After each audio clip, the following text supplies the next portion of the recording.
过来消息来看，假车牌上路的状况是真严重哦。台中石讲有警察就抓到一台改装车，发现讲伊的车牌哦，其实已经互吊扣。这驾驶嘛承认讲，伊是伫网络顶头买假车牌。台中现代统计哦，指出讲台中市到7月到今，计共是有110件的假车牌来报案，嘛已经查到70件咯。每位双方哦，拢有牵涉到刑法的假造特种文书罪。 警方伫个街仔路咧巡逻，发现这台轿车敢若有改装，就随甲炸落来。到这边靠边就好像大闪灯。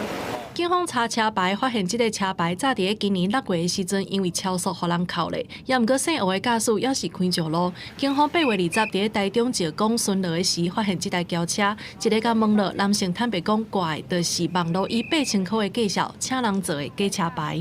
其主动缴回监理站。 为日常生活需要用车，才异想天开上网购买客制化与自己原车牌相同之伪造车牌。假车牌愈来愈多，台中市刑大嘛接到车主的报案，讲车牌互人摕去用，受到处罚。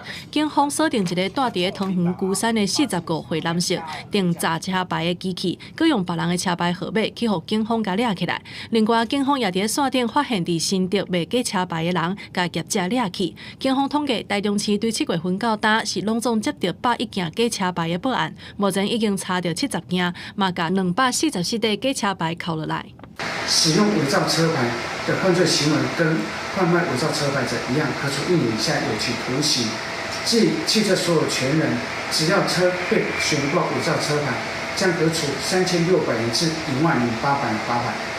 律师表示，用假车牌除了袂当免除违规的处罚，也会涉犯刑法的伪造特种文书罪嫌。另外，违反道路交通管理处罚条例的部分，上重会罚到10800块，禁止驶车，车辆也会互人投条例。记者综合报道。